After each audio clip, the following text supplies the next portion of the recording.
Muhammad Qurani, dia fokus mendidik Al-Quran dan Sunnah. Kemudian ada satu lagi yang selalu bersama Muhammad Sultan Al-Fatih ini, gurunya Syekh Syamsuddin. Beliau fokus mendidik dua hal. Pertama akhlak, yang kedua sejarah-sejarah Islam. Jadi kalau ingin mendidik seorang pemimpin terbaik, itu intinya tuh. Amsal, ya. Pertama dididik Al-Quran, ya. Ya, makanya Muhammad Sultan Al-Fatih di umur 12 tahun dia sudah menghafal Al-Quran 30 juz, ya. 30 juz. Ya. Jadi dia dididik oleh ulama terbaik. Kemudian salah satunya adalah Syekh Syamsuddin ini fokusnya ke adab. Jadi pendidikan pertama itu adab, yang kedua adalah sejarah Islam. Jadi kompleks itu, Al-Quran dan Sunnah, kemudian dididik akhlak dan adabnya, kemudian dididik sejarah-sejarah Islam. Baru yang lain nanti belakangan mengikuti. Akhirnya Muhammad Sultan Al-Fatih ini menguasai 6 bahasa di umur 16 tahun. 6 bahasa. Di umur 16 tahun. Siapa umurnya 16 tahun? Masa berapa umurnya? Ya, 20. Berapa bahasa? 6 bahasa, ya. Itu Muhammad Sultan Al-Fatih, ya. Kemudian dan beliau dalam sejarah hidupnya tidak pernah meninggalkan salat wajib, salat fardu, salat maktubah secara berjamaah supaya beliau menjadi pemimpin terbaik. Kemudian beliau juga sepanjang hidupnya tidak pernah meninggalkan salat tahajud. Itu kekuatan Muhammad Sultan Al-Fatih. Jadi kalau mau cerita tentang bagaimana Muhammad Sultan Al-Fatih, kita mulai dari situ dulu, ya. Sejak kecil dia sudah dididik oleh ulama, kemudian tidak pernah meninggalkan salat wajib, menghafal Al-Quran. Makanya penting menghafal Al-Quran. Menghafal Al-Quran dan menguasai bahasa. Nah itu, ya. Kemudian bukan hanya dididik sebagai seorang anak khalifah. Di umur 17 tahun dia menjadi khalifah. 17 tahun. 17 tahun. Itu khalifah masa dulu itu jangan disamakan seperti presiden, ya. Khalifah itu menguasai banyak negara. Di umur 17 tahun dia diangkat menjadi khalifah. Di umur 21 tahun Muhammad Sultan Al-Fatih sudah merebut Konstantinopel. 21 tahun. 21 tahun. 17 tahun diangkat menjadi khalifah. Coba bayangkan siapa presiden hari ini di umur 17 tahun. Tapi khalifah berbeda, ya. Dia menguasai banyak negara. Wilayahnya cukup luas, bahkan hampir menguasai setengah dari dunia ini. Itulah Muhammad Sultan Al-Fatih. Dan menariknya, sebelum menaklukkan Konstantin, pasukan-pasukan Muhammad Sultan Al-Fatih itu dididik oleh Sultan Al-Fatih. Dididiknya seperti apa? Dia membuat 700 pasukan, membuat 700 pasukan ini untuk dididik akidahnya, dididik ibadahnya. Kalau zaman sekarang mungkin Densus 88, Pasukan khusus. Jadi pasukan khusus, ya, Densus, ya. Jadi Muhammad Sultan Al-Fatih ini mendidik pasukan khusus namanya Inqasari, ya. Kemudian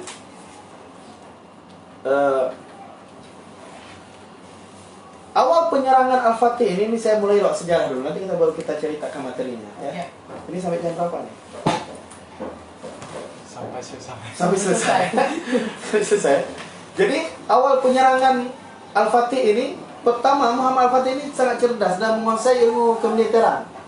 Nah, ini jangan dianggap dia seorang khalifah yang perintah-perintah. Tapi dia panglima pasukan, dia sendiri yang memimpin pasukannya dan dia sendiri yang membuat strategi perang. Karena dalam sejarah tidak ada yang mampu untuk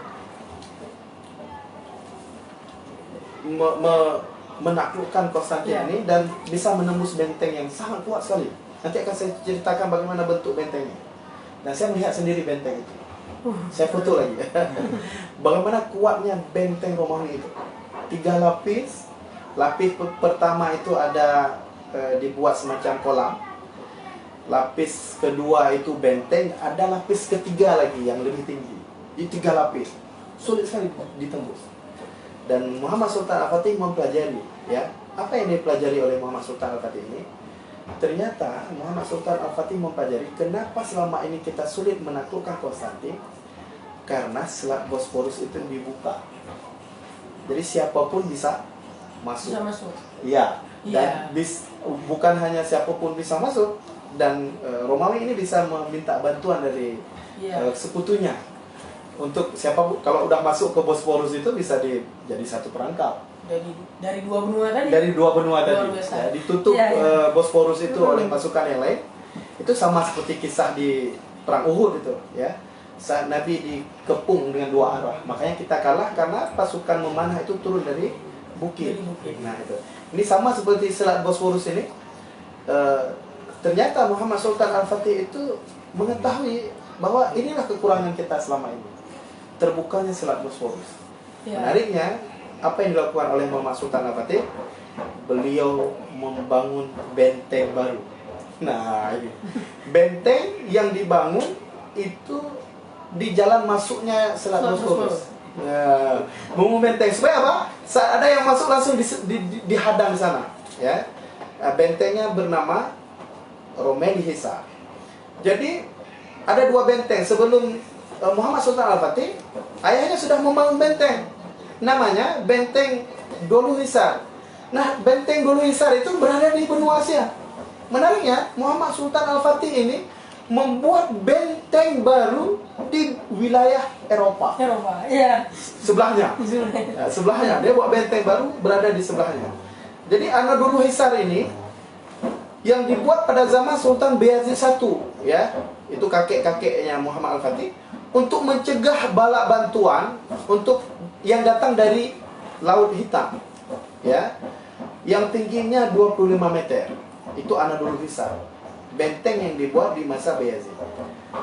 Dan dalam waktu 4 bulan, Romeli Hisar yang berada di wilayah Eropa dibuat oleh Muhammad Sultan Al-Fatih. Terdapat 7 menara, luasnya bentengnya itu 30.000 meter persegi. Kemudian tingginya 82 meter, ya, dengan 5.000 pekerja. Romeli Hisar ini dilihat sepintas itu kalau dari atas. Kalau kita punya drone, ya, itu saya ada gambarnya, ya.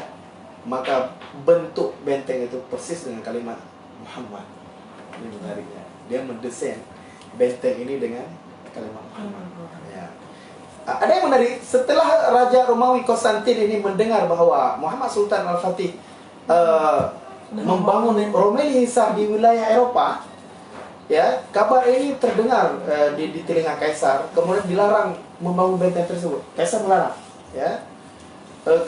Kaisar Konstantin ini menganggap wilayah tersebut berada di bawah kerajaan Konstantin.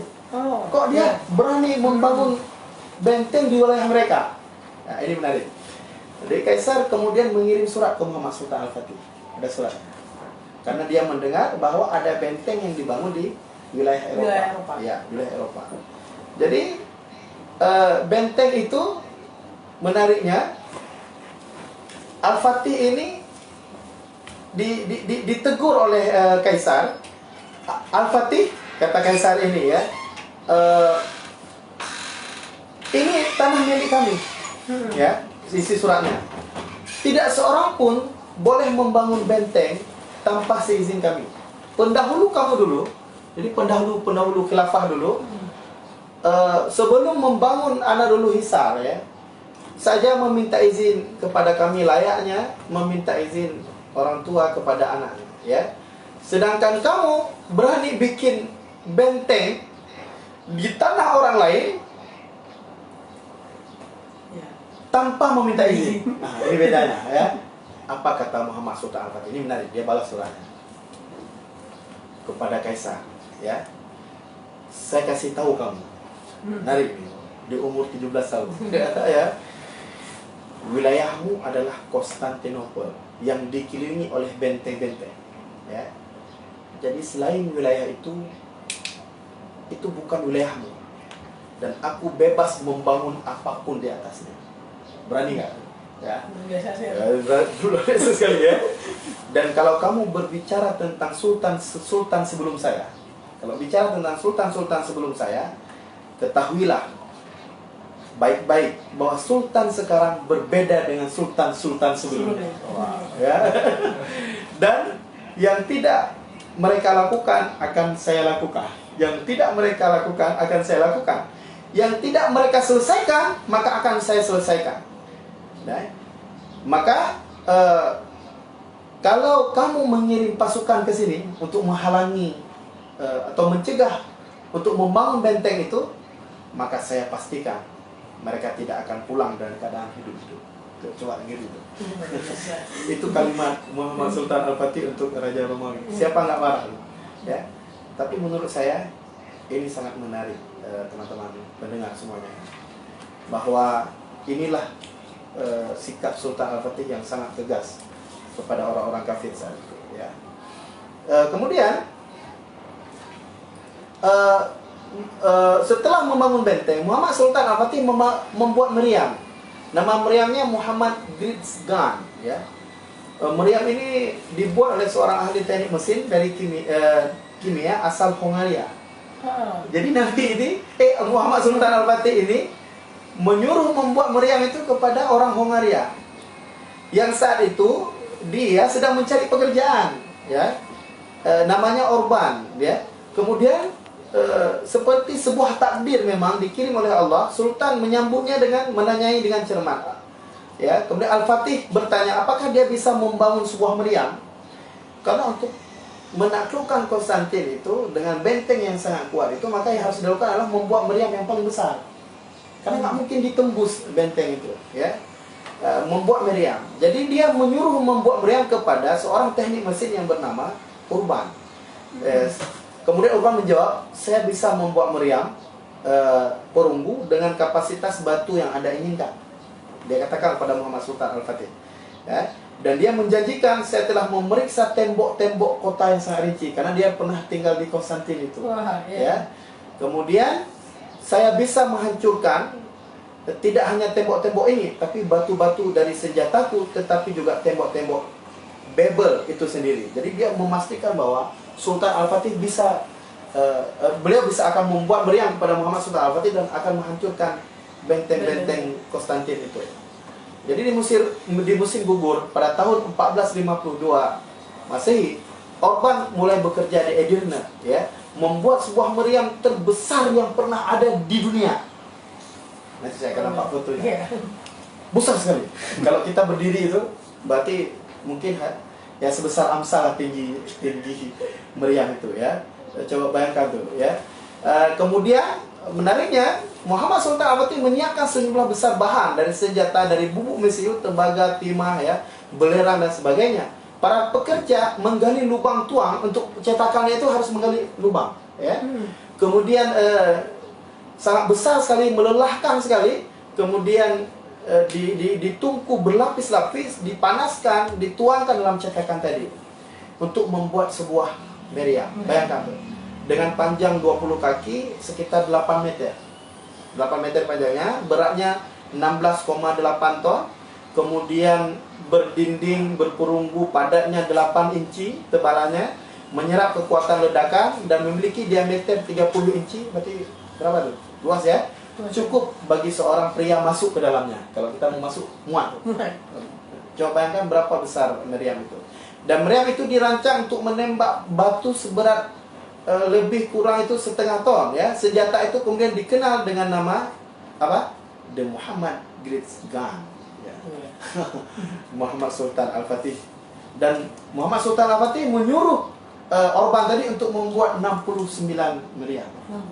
Banyak, ya? Dengan jumlah yang besar. Iya, dengan jumlah yang dengan ukuran yang besar, ya. disuruh buat gila itu 69 meriam. Bayangkan. Ya. Itu yang terjadi di masa lalu, ya. Kemudian nah ini model meriamnya. Oh, Ya. Sungguh sangat besar sekali. Sekarang meriam ini ada di Museum Britania, ya. Museum di Inggris. Apa yang dibuat oleh Muhammad Sultan Al-Fatih. Kemudian di tengah-tengah kegelisahan dia memikirkan bagaimana cara menaklukkan Konstantin ini. Kota ini adalah hadiah utama yang memberikan modal penting bagi kekaisaran Utsmani. Dia juga bertekad mewujudkan sabda Rasulullah SAW. Itu sebenarnya. Jadi bukan hanya sekedar ingin menaklukkan Konstantin ini. Jadi kalau ada orang yang bilang bahwa Muhammad Al-Fatih motivasinya ingin merebut Konstantin, untuk menguasai Konstantin secara politis atau ekonomi, itu salah besar. Ya. Tapi motivasi sesungguhnya Muhammad Sultan Al-Fatih ini ingin mewujudkan apa yang disampaikan oleh Nabi Ya. 800 tahun yang lalu di masa hidupnya. Kalau kita berarti 100-400 tahun yang lalu. Ya. Hanya saja Konstantinopel ini beberapa kali kaum muslimin sejak abad ke-7 itu selalu sulit ditembus, ya, oleh dua sisi dari laut. Kemudian temboknya sangat besar, kemudian garis pertahanannya sangat panjang, kemudian benteng terbesar di abad itu. Nah, sangat sulit sekali ditembus. Tetapi Muhammad Sultan Al-Fatih ingin membuktikan apa yang disampaikan oleh Nabi. Ini benar nggak? Maka dia mempersiapkan dirinya menjadi pemimpin terbaik dan mempersiapkan pasukannya menjadi pasukan terbaik. Dalam 1000 tahun kota itu telah dikepung 23 kali. 23 kali dikepung. Iya, dalam setahun. Bayangkan, tapi tidak ada orang yang menemukan cara untuk membuka dinding-dinding itu. Cukup sedih sekali, ya. Benteng itu memiliki struktur bangunan tingginya 18 meter, ada 3 lapis. Di lapis pertama itu ada parit, pasukan berkuda. Kalau mereka sudah masuk ke parit itu siap-siap dipanah. Bayangkan. Berapa panjangnya parit itu? 20 meter. 20 meter. 20 meter, ya. Kemudian dalamnya 10 meter. Air semua itu. Dalamnya 10 meter. Siapapun pasukan yang mencoba berenang pasti akan dipanah oleh lapis kedua, karena di lapis kedua itu sudah siap dengan pasukan pemanah. Ya, cukup sulit. Kemudian lapisan kedua, pasukan pemanah ini juga menyiram minyak-minyak. Setelah dia siram minyak, langsung dibakar. Bayangkan. Siapapun yang ingin menaklukkan Konstantin ini, ya, siapapun yang ingin memajak tembok, maka bakal dipanah dengan siraman minyak-minyak, kemudian dibakar hidup-hidup. Ya. Lapisan kedua tingginya 5 meter, kemudian tebalnya 3 meter. Lapisan ketiga ada pasukan pemanah lagi, pelempar batu, penyiram minyak. Tinggi lapisan ketiga itu 8 meter, tebalnya 5 meter. Coba bayangkan, siapa yang bisa menembus itu? Dari awal saja sudah sulit ditembus. Nah, kira-kira kalau saya ingin bertanya nih ke Amsar, kalau sulit ditembus dengan cara begitu, cara apa yang paling mudah? Jika susah ditembus dengan cara diserang. Dengan cara diserang seperti itu, kira-kira strategi apa yang harus kita miliki? Harus dengan cara politis. Apa? Bisa ya, ini strategi perang ini, perang. Ya, kira-kira gimana caranya? Untuk menembus benteng itu, ada nggak caranya? Nampaknya belum ada caranya. Belum ada caranya. Jadi caranya itu, pernah nggak kita berpikir untuk mengorek dari bawah? Ya, ya. Ini yang dilakukan oleh salah satu pasukan Muhammad Sultan Al-Fatih, mengorek dari bawah. Tapi juga sulit berhasil, ternyata. Ya, mengorek dari bawah di benteng yang kedua, pasukan Romawi menaruh semacam banyak piring-piring atau bejana, ya, dia taruh di situ.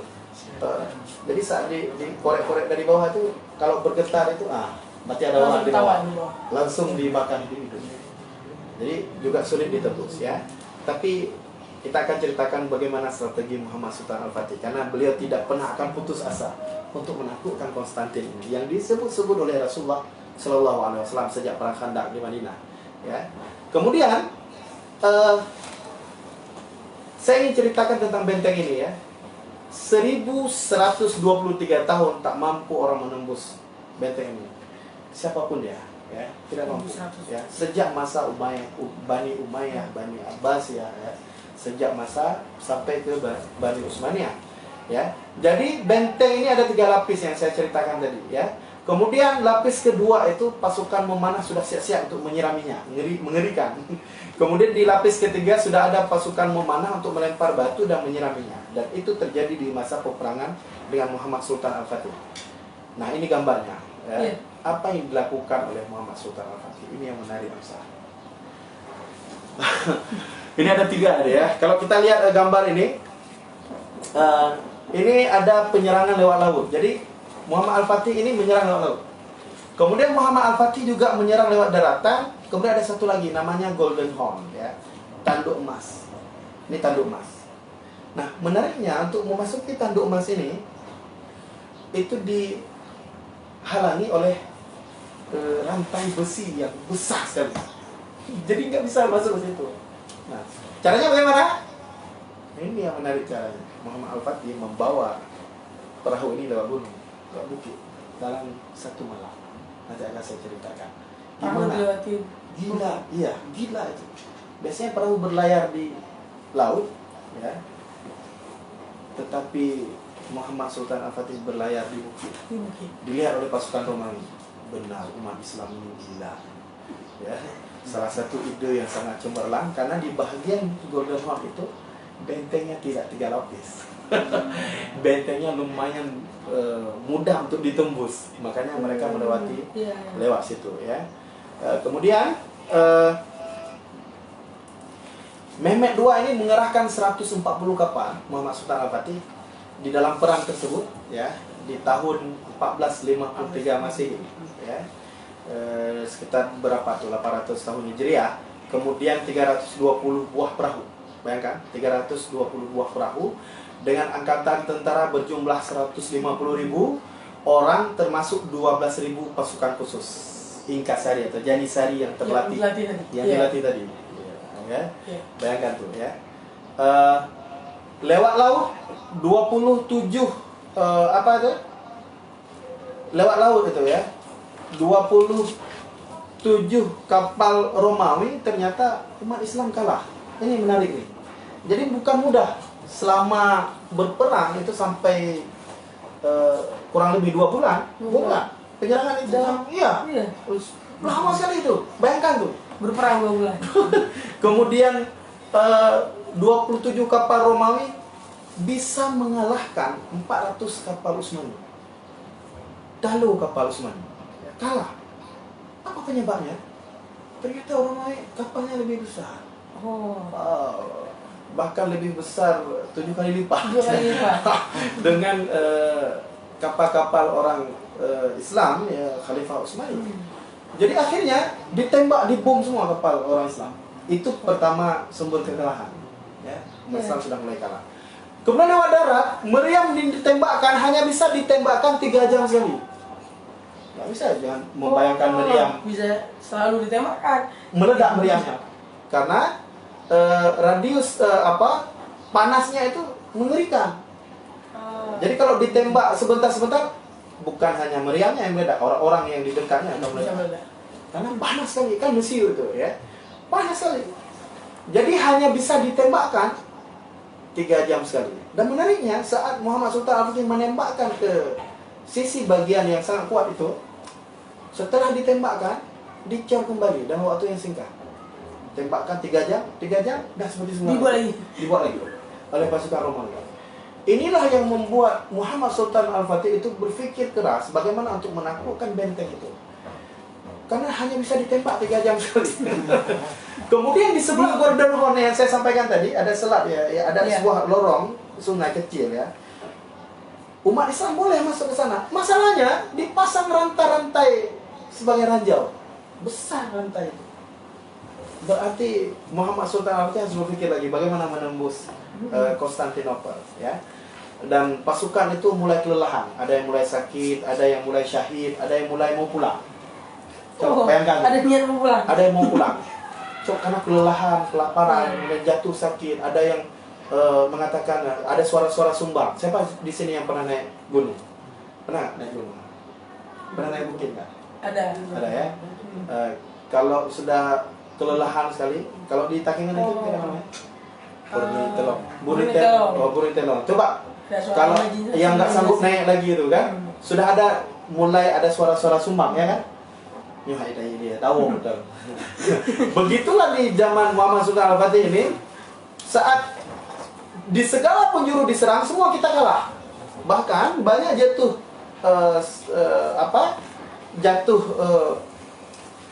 korban dari kalangan Khalifah Utsmaniyah, kaum muslimin. Karena sulit sekali ditembus benteng tersebut, karena dibakar hidup-hidup, ya.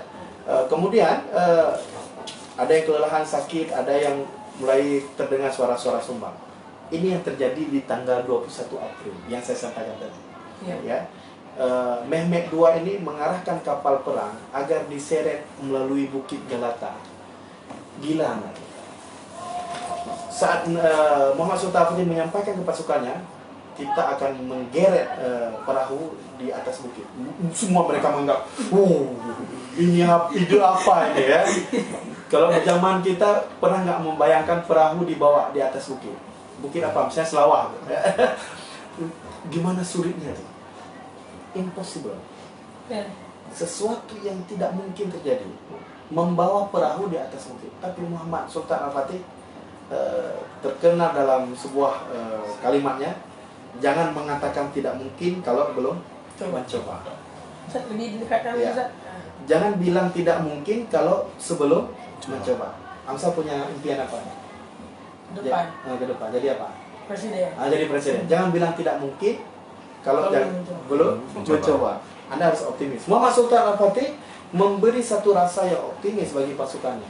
Akhirnya ditaruhlah kayu-kayu untuk menyeret perahu itu. Kemudian di atas kayu itu ditaruh lemak-lemak makanan, ditaruh lemak-lemak binatang, baru diseret supaya lebih mudah. Tapi itu mengerikan. Saya nggak bisa membayangkan di atas bukit Galata itu ada perahu-perahu Muhammad Sultan Al-Fatih yang diseret, sehingga karena sulit kalau lewat sana kan ada rantai. Ya, Maka lewat bukit Galata itu kemudian jatuh ke laut lagi. Jatuhlah ke Golden Horn itu, ya, ke bagian tanduk emas tadi. Disitulah Muhammad Sultan Al-Fatih pertama menembus benteng Konstantinopel. Itu awalnya, ya. Kemudian strategi demi strategi dilakukan. Sultan Muhammad Al-Fatih memutuskan untuk melakukan serangan utama, memerintahkan pasukan untuk istirahat. Ini yang keren ini. Di tanggal 22 April sudah berada di benteng yang bagian Golden Horn tadi, Ya. tapi Muhammad Sultan nggak langsung menyerang. Nggak menyerang. Beliau melakukan istirahat, kemudian apa menarik? Melakukan istirahat, kemudian berpuasa sebelum melakukan serangan. Seharusnya orang puasa itu paling kuat, dan itu sejarah membuktikan Nabi beberapa melakukan jihad itu di bulan Ramadan. Benar-benar. Coba lihat wajah kita puasa. Mirip nggak para mujahid? Enggak, mirip orang lapar semua. Lemas, ngantuk, apalagi ada yang tidur nggak bangun-bangun. Itu latihan ingin jadi jenazah. Ya? Nggak bangun-bangun lagi. Ya, tetapi Muhammad SAW sebelum melakukan penyerangan utama di tanggal 29 Mei, sebelum itu Muhammad Sultan Al-Fatih melakukan puasa, kemudian mengumpulkan para pasukan, kemudian Muhammad Sultan Al-Fatih melakukan salat tahajud dan berpidato. Saya catat pidatonya, nanti ya saya sampaikan. Kemudian sang sultan ini tidak hentinya memberikan semangat kepada bala tentaranya. Hingga pada Rabu pagi tanggal 29 Mei 1453 Masehi, serangan dimulai dengan penyerangan tentara yang kurang mahir hingga tentara yang terlatih. Jadi yang kurang-kurang mahir dulu. Kalau kata menariknya, kalau kata Ustadz Felixio, itu pasukannya berangsur-angsur dikirim, ya. Gimana model pengirim pasukannya? Itu pasukan pertama yang dikirim itu para jomblo. Jadi kalau di masa Utsmaniyah itu jomblo itu lebih suka mati. Nah, dia ingin dua mati. Jadi Muhammad Sultan Al-Fatih ini pasukan pertamanya itu pasukan para jomblo, kata Felixio. Ini menarik nih. Masya Allah. Berarti saya membayangkan jomblo-jomblo masa Utsmaniyah itu, mereka itu memang mengimpikan syahid. Bukan jomblo yang seperti hari ini, yang kawin pun enggak, nikah enggak kan. Kemudian hidupnya semakin kurang. Enggak jelas siapa itu. Ya, maharnya pun enggak jelas dari mana, wallahu a'lam bishawab, ya. Jadi di masa Utsmaniyah mereka mengimpikan cepat mati syahid supaya cepat jumpa bidadari di surga daripada di dunia ini. Nggak jelas ya. Ya itu yang disampaikan oleh Felix Xiao, ya. Kemudian menarik lagi, ini yang saya sampaikan tadi ya.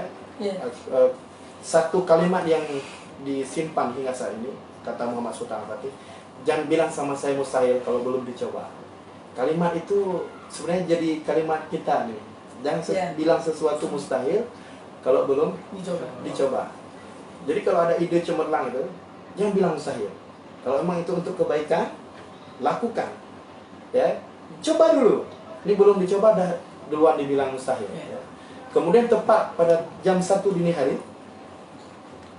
Selasa 20 Jumadil Awal tahun 857 Hijriah atau bertepatan dengan 1453 Masehi, Sultan Muhammad Al-Fatih sebelum melakukan penyerangan, dia berpidato di depan hampir berapa nih? Ratusan ribu pasukannya. Apa pidatonya? Ini menarik, ini dicatat pidato ini. Karena ini pidato yang membuat hati kita bergetar sesungguhnya, ya. Jika penaklukan Konstantinopel itu sukses, itu di depan benteng Konstantin. Dia belum menyerang. Dia berpidato di depan pasukannya. Jika penaklukan kota Konstantinopel itu sukses, maka sabda Rasulullah SAW telah menjadi kenyataan. Dia ingin membuktikan sabda Nabi itu, ya. Kemudian berarti salah satu mukjizat Rasulullah, ya, telah terbukti. Berarti terbukti itu bahwa Nabi tidak pernah berbohong. Jadi keimanan kita itu semakin kuat dan kita semakin cinta pada Rasulullah karena Nabi itu tidak pernah berbohong. Juga semakin menakutkan kalau ada kalimat-kalimat azab gitu. Takut juga kita, kan. Jadi Nabi itu tidak pernah berbohong. Itu kata Muhammad Sultan Al-Fatih. Ya, kalau kita mampu menaklukkan Konstantinopel, maka ya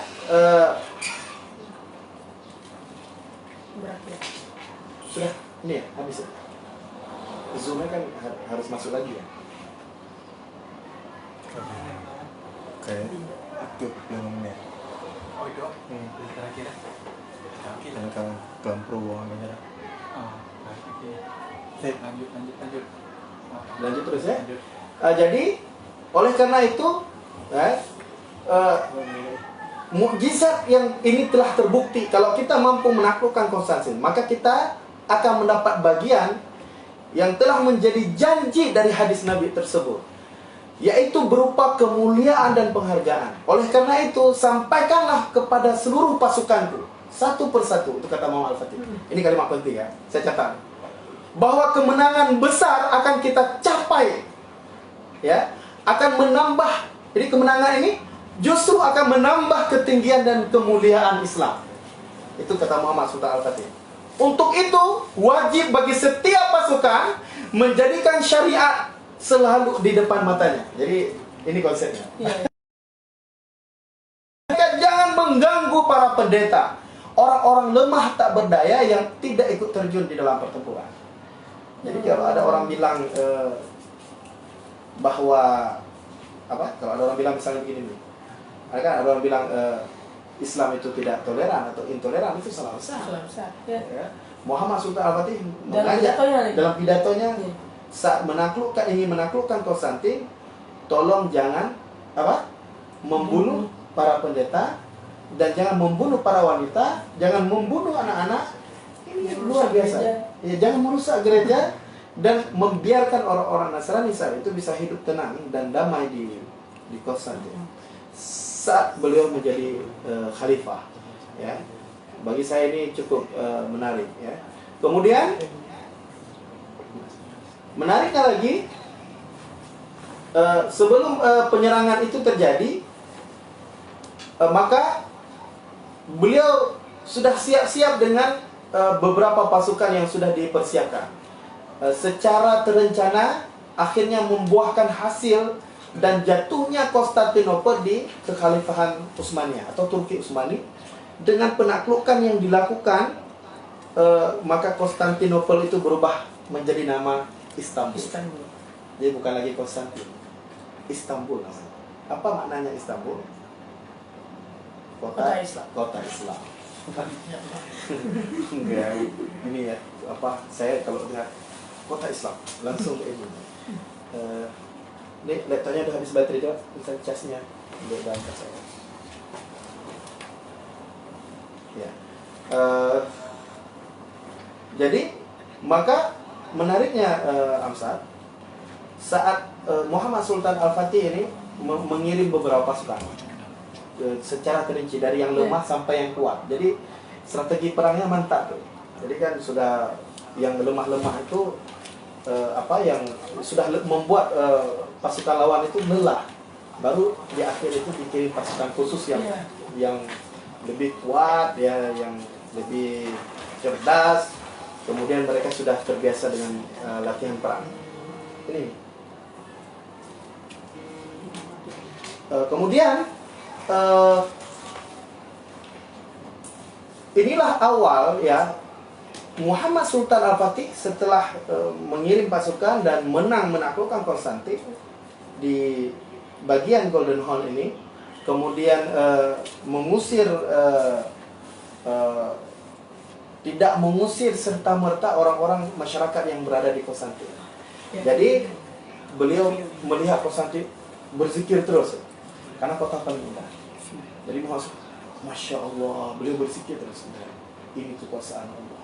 Dan beliau dalam hatinya apa yang dijanjikan oleh Rasulullah SAW 800 tahun lalu sudah terbukti bahwa umat Islam akan menguasai Konstantin di bagian Eropa. Nah ini menariknya ya. Kemudian Muhammad SAW bangunan pertama yang dimasuki kira-kira apa? Tahu nggak? Ketika memasuki kota Konstantin itu apa? Masjid. Hagia Hagia Sophia. Sophia. Saat itu masih menjadi gereja. Gereja. Gereja yang paling indah, gereja yang kalau nanti Amsal punya uang datang ke Turki, Amin. akan bisa melihat bagaimana keindahan Hagia Sophia atau Hagia Sophia. Cukup indah sekali. Jadi gereja itu sudah dipenuhi oleh anak-anak dan perempuan, orang-orang tua. Orang-orang Romawi sudah masuk ke sana untuk berlindung. Mereka mengira bahwa Muhammad Sultan Al-Fatih akan membunuh mereka. Iya. Enggak, mereka kan gereja. Jadi mereka datang seperti orang-orang Aceh saat tsunami. Jadi berlindung di masjid. Jadi orang Konstantin ini berlindung di gereja Hagia Sophia. Mereka kaget saat Muhammad Sultan Al-Fatih memasuki Hagia Sophia. Mereka mengira bahwa Muhammad Sultan Al-Fatih akan membantai mereka. Tapi apa yang terjadi? Saat Muhammad Sultan Al-Fatih masuk ke Hagia Sophia, beliau bersujud di hadapan Allah dan beliau mengatakan, kalian bisa hidup di bawah kekhalifahan Utsmani, kalian bisa menjalankan kepercayaan apa yang diyakini, mereka tetap dalam agamanya, silahkan, dan mereka bisa membangun gereja-gereja, kemudian tetap hidup damai di bawah kekhalifahan Utsmani tanpa ada pembunuhan. Keren nggak? Nah, jangan bilang Islam intoleran ya. Ini yang dicontohkan oleh Muhammad Sultan Al-Fatih ya. Dan beliau menguasai kekhalifahan Utsmani ini sampai tahun 1451 Masehi ya. Nah, ini Hagia Sophia awal ya. Kemudian dibangun terus sampai seperti ini. Nah, saya salat di sini kemarin baru ya. Di Hagia Sophia ya. Salat maghrib, Masya Allah. Kalau di Hagia Sophia itu azannya bersahutan. Kalau dengan di sampingnya itu cuma dibatasi oleh taman, di sampingnya ada masjid biru. Jadi kalau masjid biru Allahu Akbar, Allahu Akbar, baru disambung oleh Hagia Sophia. Allahu Akbar, Allahu Akbar. Ya di Hagia Sophia itu. Awalnya hanya sebuah gereja. Ini bangunannya. Kira-kira bergetar nggak kita? Yeah. Jadi dinding-dindingnya itu seperti emas. Tapi sebenarnya ini bukan dinding emas. Ini ada pengaruh cahaya. Cahaya yang masuk mempengaruhi seakan-akan ini seperti dinding-dinding emas. Dan menurut saya ini bangunan yang paling indah sekali. Tapi kita tetap membanggakan Masjidil Haram, ya, Masjid Nabawi dan Baitul Maqdis, Masjid Al-Aqsa. Mungkin yang keempat baru ini, Hagia Sophia, karena ini simbol dari peradaban Islam. Dan saat sholat di sana, saya bergetar hati saya. Saya membayangkan Muhammad Sultan Al-Fatih hidup kembali. Ya, itulah Hagia Sophia. Ya, mudah-mudahan anak-anak Aceh bisa berkunjung ke sini. Ya. Kemudian ini nampak dari depannya. Coba lihat menaranya tinggi-tinggi ya. Cukup indah menurut saya. Inilah gereja terbesar di masa Romawi kuno yang dibuat masjid oleh Muhammad Sultan Al-Fatih. Kemudian dibuat lagi museum oleh Kemal Atatürk. Atatürk ya. Kemudian masa Presiden Erdogan baru kemarin ya, tahun lalu, luar biasa dari Muhammad Sultan Al-Fatih untuk kaum muda. Karena ini kan semangat kaum muda ya. The belief in something that can be seen by eyes ya. Jadi jangan bilang dulu tidak mungkin, tidak mungkin, impossible, tidak bisa. ya. Ya. Tidak bisa. Dia sering anak-anak muda itu dalam organisasi itu kita suruh jadi ketua, bek lu, ya. Kita kasih tanggung jawab, hai bek lu hanju. Ya. Jangan seperti itu.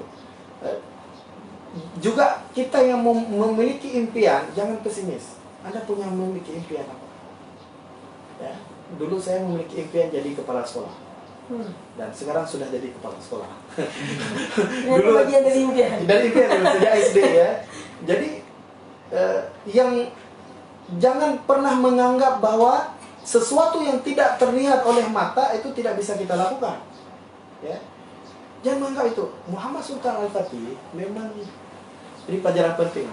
Coba bayangkan, kita kan Muhammad Sultan belum pernah melihat bagaimana Konstantin itu, hanya melihat benteng-bentengnya. Tapi karena kekuatan yang dianggap impossible bertahun-tahun, bukan bertahun-tahun, ratusan ribu, ya, 800 tahun ya, 800 tahun. 800 tahun disebut oleh Rasulullah bahwa kita akan menaklukkan Konstantin itu. Dia harus menunggu lama sekali. Kemudian ternyata yang tak pernah terlihat oleh mata itu terjadi. Apa itu? Penaklukan Konstantin. Saya ada yang tidak pernah lihat oleh mata hari ini, saya membayangkan bahwa Masjid Al-Aqsa itu bebas kembali. Itu impian kita semua sebenarnya, ya. Yeah. Seperti apa yang pernah direbut oleh Salahuddin Al-Ayyubi, membebaskan Al-Aqsa. Hari ini Al-Aqsa tinggal sedikit lagi, ya. Tinggal Jaza. Yeah. Mudah-mudahan kita bisa merebut kembali Baitul Maqdis di bawah cengkraman Zionis Yahudi, ya, Israel. Kemudian apa pelajaran lagi? Kita sering menganggap mustahil bila impian itu tidak terlihat oleh mata. Ya. Saya yakin teman-teman yang muda-muda ini pasti punya impian yang tidak terlihat oleh mata. Kira-kira apa impian Amsar? Ya, menjadi presiden. Kira-kira mungkin nggak ingin menggantikan Jokowi, ya. Apalagi berasal dari Aceh. Ya. Kemudian Kadarisman, apa impian terbesarnya yang tidak pernah terlihat oleh mata? Mungkin baru nikah, ya. Iya. Itulah impiannya. Sekarang sudah dilihat oleh matanya. Dulu beliau tidak pernah membayangkan akan menyunting seseorang, ya kan? Mungkin beliau akan berpikir akan jadi jomblo selamanya. Ya. Kemudian yang tak terlihat oleh mata kemudian terjadi. Subhanallah, ya, seperti Muhammad Sultan Al-Fatih. Tapi sungguh keyakinan itu yang kuat akan terwujud. Al-Fatih muda di umur 21 tahun mampu mewujudkan impiannya. Apa yang disebut oleh Rasulullah SAW, 825 tahun menunggu. Lama nggak? Lama. Mungkin kita punya impian biar anak kita nanti impian itu. Ya, seperti Muhammad Sultan. Biar cucu-cucu kita yang akan melakukan itu. Begitulah kira-kira, ya. Kemudian teman-teman, selanjutnya sahabat muda, ini pelajaran berharga nih. Sebuah kisah, ini bukan sebuah kisah dongeng. Jadi seakan-akan ini kisah dongeng, ya. Ini kenyataan. Jangan menunggu, jangan pernah menunggu. Impian kita itu, harapan kita itu sudah diajarkan oleh Muhammad Sultan Al-Fatih. Jangan menunggu, jangan pesimis, jangan mengeluh. Oh, kita berada dari keluarga yang miskin, jangan mengeluh. Oh, kita anak yatim, jangan mengeluh. Saya sudah anak yatim, saya anak yatim di umur 4 tahun. Kemudian saya punya impian besar untuk sekolah di luar negeri, ya. Allah wujudkan itu. Jangan mengeluh. Anda harus berjuang seperti Muhammad Sultan Al-Fatih. Jadilah diri kita ini bagian dari pejuang Islam. Itu pertama. Jadi GPI ini jadikan sebagai bagian dari pejuang Islam. Anak-anak muda yang berjuang, walaupun perjuangan kita tidak berjihad seperti masa lalu, ya. Tapi ini juga jihad. Jihad jangan diartikan perang. Jihad itu mujahadah. Jihad itu bersungguh-sungguh dalam berjuang di dalam Islam. Kemudian semoga kita berdoa kepada Allah, Islam kembali berjaya. Ya, sejatinya tidak ada yang namanya ketidakpercayaan kita kepada kebenaran Allah dan Rasul, termasuk janji-janji. Jadi dengan adanya kisah ini, semangat ini, Al-Fatih ini, kita semakin yakin bahwa apa yang disampaikan oleh Nabi itu benar adanya. Beliau tidak pernah berbohong. Ya, beliau adalah seorang utusan Allah. Kemudian bahwa Islam kita juga yakin akan kembali bersinar di berbagai belahan dunia. Ya, pastikan kamu punya peran di dalamnya. Ada satu kota lagi yang belum direbut oleh Islam. Tahu apa? Tahu apa? Roma. Roma, ya. Di Italia. Yang dipertanyakan. Nanti Yang akan mana di- duluan Iya, ditakutkan? iya. Yang mana duluan ditakutkan? Konstantin sudah? Iya. Tinggal satu lagi? Roma. Roma. Mana tahu cucu kita yang menakutkan. Ya. Belum lagi di akhir zaman nanti akan turun Imam Mahdi. Iya. Ya. Belum lagi akan turun Nabi Isa. Yang saat itu orang-orang Yahudi dan orang-orang Nasrani akan lari terbirit-birit ketakutan. Wah, Islam akan kembali damai dan bersatu dan berjaya insya Allah ke depan. Mudah-mudahan pertemuan kita ini walaupun lewat Zoom ya, sebenarnya bisa kita nampakkan beberapa video, tapi waktunya sangat singkat sekali. Ya. Eh, Dan bisa di-share di Facebook Iya, DPI, nanti boleh? akan saya share nanti beberapa videonya. Pesan saya yang terakhir, anak-anak muda ini jangan tidur lah. Ya. Kita jangan tidur terlalu panjang. Khalifah terakhir itu baru tumbang belum sampai 100 tahun lah. Ya. Utsmaniyah terakhir itu di masa Abdul Hamid II. Saat Turki Utsmani menjadi Republik Turki yang dipimpin oleh Kemal Atatürk. Ya. Kita belum berakhir. Kejayaan Islam belum berakhir. Islam pernah menguasai setengah dunia ini, termasuk Aceh. Aceh Iya. pernah dikirim pasukan Utsmani ke Aceh. Sampai sekarang kuburannya masih di Bitai. Ya. Jadi Khalifah Utsmani pernah mengirim pasukan ke Aceh untuk menyerang Portugis. Dan di masa Abdul Hamid II itu di masa Selim II itu. Di masa Abdul Hamid II juga dikirim pasukan oleh Khalifah Abdul Hamid untuk menyerang Belanda. Menarik nggak? Makanya bendera Aceh, coba lihat, hampir sama seperti bendera Turki, ya. Khalifah Utsmani, bedanya cuma Aceh itu punya pedang di bawah, bukan bendera agam ya. Takut pula kita bicara itu ya. Kita hanya bicara tentang bendera Utsmani dengan bendera kerajaan Aceh masa lalu. Dan terbukti bahwa pasukan Utsmani pernah syahid berperang bersama orang-orang Aceh di masa lalu. Iya. Jadi anak-anak Aceh nggak boleh tidur lagi ya, semangat lagi. Mujahadahnya harus semangat. Harus ada. Kesungguhannya ya, apa impian kita hari ini?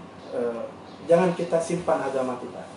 Kejayaan masa lalu di Andalusia, kejayaan masa lalu di masa dinasti Umayyah, kejayaan masa lalu di masa Andalusia, lahir Ibnu Sina, Ibnu Rus, Al-Khawarizmi, tokoh-tokoh Islam terkenal, yang waktu itu Eropa tidak ada apa-apanya. Eropa sedang krisis ekonomi. Yang lihat Eropa yang sekarang, yang lihat Prancis yang sekarang, Portugal yang sekarang, Spanyol yang sekarang, Amerika yang sekarang, yang lihat yang itu sekarang. Tapi dulu mereka krisis secara ilmu pengetahuan dan secara ekonomi. Bahkan Barack Obama dalam pidatonya nanti bisa dilihat di YouTube, dia mengatakan seandainya tidak terjadi peradaban Islam, maka Eropa sampai hari ini masih tertinggal. Jadi orang Eropanya midoeh nih dong hajamnya, cara rakyat. Jadi mereka itu aja bak jalan itu mereka tidak tahu cara membersihkan setelah mereka buang hajat. Nggak tahu. Itu bak jalan kan. Sekarang masih ada di Thailand ya pipis sembarangan. Ya pipis nggak ada cuci. Bahkan sekarang Eropa masih ada yang model dengan tisu. Kalau orang Islam kan nggak sahih ya, nggak sempurna kalau tidak ada air. Tapi orang Islam lah yang mengajarkan mereka bagaimana cara mensucikan. Orang Islam lah yang mengajarkan mereka bagaimana ilmu kedokteran. Orang Islam lah yang mengajar mereka bagaimana ilmu anestesi misalnya, ya, ilmu bedah, ilmu bius. Orang Islam lah yang mengajarkan tentang rumus-rumus kimia. Orang Islam lah yang mengajarkan tentang matematika. Bahkan Muhammad Sultan Al-Fatih itu salah satu matematikawan dalam Islam. Jadi kita harus bangga terhadap agama kita. Ya, pu agama Islam, lemah mereka ragu. Anda harus bangga dengan agama karena peradaban dunia ini dimulai oleh peradaban Islam. Itu harus diketahui oleh orang. Kenapa Allah memberikan kemenangan buat mereka? Idza ja'a nasrullah wal fath. Ya. Wa ra'aitan nasa yadkhuluna fi dinillahi afwaja. Saat Islam menang, maka orang akan berbondong-bondong untuk mendapat hidayah Allah. Berbondong-bondong. Tapi jangan lupa istighfar, ya. Di ayat yang ketiga. Idza ja'a nasrullah wal fath wa ra'aitan nasa yadkhuluna fi dinillahi afwaja. Fasabbih bihamdika wastaghfir. Jangan lupa setelah bertakbir beristighfar. Jadi kalau menang sesuatu jangan lupa istighfar. Dulu berjuang, udah menang, jangan lupa istighfar. Memohon ampun kepada Allah. Dulu nggak punya istri, berjuang, udah punya istri, jangan lupa minta ampun. Ya, dulu nggak punya apa-apa, sekarang sudah punya jabatan, jangan lupa istighfar. Dulu belum pernah jadi ketua PI, tiba-tiba jadi ketua PI, istighfar. Ya, itu kunci dalam Al-Quran. Kalau tidak, Anda akan hangus nanti kekuasaan Anda. Ya, jadi orang akan selalu berbicara tentang pemimpin itu karena dia selalu beristighfar. Seperti Ali Zainal Abidin, cucu Rasulullah yang selalu beristighfar. Dan sahabat-sahabat Nabi yang lain selalu memohon ampun kepada Allah Subhanahu Wa Taala. Ini ceritanya nggak habis-habis ya. Saya kira saya ceramah terus. Bukan masuk menggurui, tapi memang ini harus diceritakan untuk anak-anak muda Aceh ke depan. Mereka harus bangga terhadap agamanya dan menjadi bahagian dari perubahan. Jangan duduk diam tanpa melakukan apapun. Kezaliman hanya kita lihat, kemudian kita bisa melakukan apa potensi kita. Kita menjadi guru, maka jadilah guru yang terbaik. Ya. Kuliah di mana? Kuliah di mana? UIN di jurusan ekonomi. Jadilah ekonomi syariah yang terbaik, entrepreneur Islam yang terbaik, pengusaha Islam seperti Abdurrahman bin Auf dalam sejarah. Jadi harus sukses tuh, harus sukses. Sukses gimana? Harus sukses. Walaupun kerja sama orang nggak apa-apa lah awalnya, tapi Anda harus sukses mempekerjakan orang. Jadi impiannya harus tinggi. Ya. Anda jadi guru terbaik. Ya. Siapa namanya? Manda, fotografer. Jadilah fotografer yang terbaik. Ada syiar Islamnya di sana. Ada pesan dakwah yang disampaikan oleh Manda. Ya. Begitu ya teman-teman yang lain. Kalau Anda jadi seorang pelajar, maka jadilah pelajar yang terbaik. Ya, jadilah pelajar yang terbaik. Saya kira itu motivasi hari ini untuk teman-teman sahabat muda dari pesan-pesan Al-Fatih yang menurut saya luar biasa. Mohon maaf, waktu apa tuh yang sebelum berbuka itu apa? Boleh beli buka puasa itu apa namanya? Ngabuburitnya tertunda. Ada yang siap saya sebutkan nama tahun atau apapun tempatnya. Itulah dari 650.000. Sudah akomodasi, sudah makan. Ada teman saya, Andalusia Tour, akan mengajak Anda untuk keliling Turki, negeri yang sangat indah sekali. Ada musim saljunya, ada musim seminya, ada bunga tulipnya, ada peninggalan-peninggalan Yunani, Heraklius, ada Pamukkale, itu sebuah kolam yang sangat indah sekali kolamnya. Ada fotonya sama saya. Kemudian ada ada balon gas, kalau naik balon gas, ya. Mungkin nggak pernah lihat balon gas, hanya lihat balon-balon di Simpang ini atau di depan pendopo. Maka yang ingin naik juta. Jadi kalau ingin naik boleh dan sebagainya. Ya ingin ke Turki boleh. Ya, sekarang lagi murah-murahnya tiket pesawat lewat Qatar Airways. Itu aja. Terima kasih banyak. Mudah-mudahan bermanfaat. Subhanakallahumma wa bihamdika asyhadu an la ilaha illa anta astaghfiruka wa atubu ilaik. Assalamualaikum warahmatullahi wabarakatuh. Waalaikumsalam warahmatullahi wabarakatuh. Luar biasa dari pemateri kita hari ini. Ini pengalaman dikutip dalam bentuk sejarah tapi juga langsung menyaksikan ya. Ini luar biasa sekali. Dimana dapat kita ambil bahwasanya perjuangan dari sosok Muhammad Al-Fatih ini harus ditanamkan kembali dalam jiwa anak muda hari ini, bahwasanya Islam itu adalah penakluk. Ya, kita ini sudah menaklukkan hampir setengah dunia. Oleh karena itu jangan pernah merasa takut, merasa ragu bahwasanya inilah jalan yang terbaik yang harus kita ikuti. Nah, teman-teman semuanya dimanapun Anda berada, pada kisah tadi dapat kita ambil bahwasanya penaklukan itu didalami dengan niat yang tulus untuk mencapai suatu mukjizat, di mana ada hadis Rasulullah SAW bahwasanya kota ini akan ditaklukkan. Nah, ini menjadi kekuatan utama, full power awal, bahwasanya ingin melakukan sesuatu, niatkan itu karena Allah. Berarti ada niat kesucian di dalamnya agar itu tercapai. Inilah niat-niat utama yang harus kita dalami dalam kehidupan kita, bahwasanya ada mukjizat Tuhan loh dalam segala hal apa yang kita lakukan. Allah Subhanahu wa taala pasti akan membantu itu. Apalagi Pak dalam perjuangan Sultan Muhammad Al-Fatih itu mengedepankan hadis Rasulullah SAW.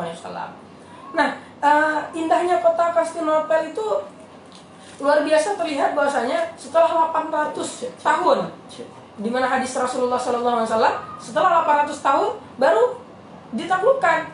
Tapi dengan suatu kisah ini dapat kita pahami bahwasanya Rasulullah SAW menceritakan suatu kisah dengan hadis Rasulullah SAW itu adalah bentuk kebenaran. Dan di dalam, oleh karena itu kita harus menjadi salah satu pembuka sejarah baru nanti ke depannya dengan kehidupan kita hari ini, khususnya untuk masyarakat Aceh. Nah, yang harus diambil dari suatu dunia pendidikan hari ini adalah Sultan Muhammad Al-Fatih tadi dijelaskan oleh Ustaz Rizky Da Silva itu memulai pendidikan dengan fokus yaitu Al-Quran dan As-Sunnah. Itu pendidikan utama yang harus dimiliki. Mungkin ini ada abang-abang, kakak-kakak, ibu-ibu atau bapak-bapak dimanapun berada yang menyaksikan siaran GPI ini. Ingat, pendidikan utama bagi seorang anak itu adalah pendidikan Al-Quran dan As-Sunnah. Selanjutnya adalah pendidikan akhlak dan juga banyak membaca sejarah tentang kekuatan Islam. Itu membagikan jiwa-jiwa kepemimpinan dalam manusia, karena memang manusia diciptakan untuk memimpin, minimal sekali memimpin dirinya sendiri. Nah, selanjutnya menguasai bahasa, karena menguasai dunia itu juga harus didalami dengan menguasai bahasa gitu. Tadi kata Ustaz Rizky. Yang terakhir itu jangan meninggalkan sholat, karena intinya apa? Kewajiban-kewajiban yang dituntut dalam agama Islam itu tidak boleh ditinggalkan, sehingga dapat mewarnai ini dalam bentuk satu perjuangan dalam kehidupan. Mungkin kata terakhir tadi, jangan pernah katakan mustahil sebelum mencoba. Ini yang harus kita tanam, yang harus kita dalami. Oleh karena itu seluruh pemuda yang ada di masyarakat Aceh, khususnya masyarakat Biren, kita harus memulai itu dengan mencoba terus. Jangan pernah takut itu salah, itu tidak benar, ataupun ada yang diragukan. Karena apa? Kata Muhammad Sultan Al-Fatih tadi, jangan katakan mustahil sebelum kita mencoba itu semuanya. Nah, itu saja mungkin dari saya selaku moderator pada hari ini. Terima kasih kita ucapkan kepada Ustaz Rizky Da Silva selaku pemateri kita pada hari ini. Dan mohon maaf dengan keterlambatan waktu, terpotongnya waktu ngabuburit tadi. Mungkin ke depan kita bisa kembali bertemu Ustaz dengan tema-tema berikutnya, dengan kisah-kisah berikutnya yang memang sangat menarik kalau jika kita kupas bagaimana sejarah-sejarah Islam. Bahwasanya hari ini sudah satu sejarah Islam kita kupas, mungkin ke depan ada sejarah-sejarah yang harus diketahui pada hari ini yang mungkin masyarakat kita sudah mulai malas untuk membaca sejarah gitu. Seperti itu. Mungkin saya selaku moderator hari ini mengundurkan diri. Assalamualaikum warahmatullahi wabarakatuh. Waalaikumsalam.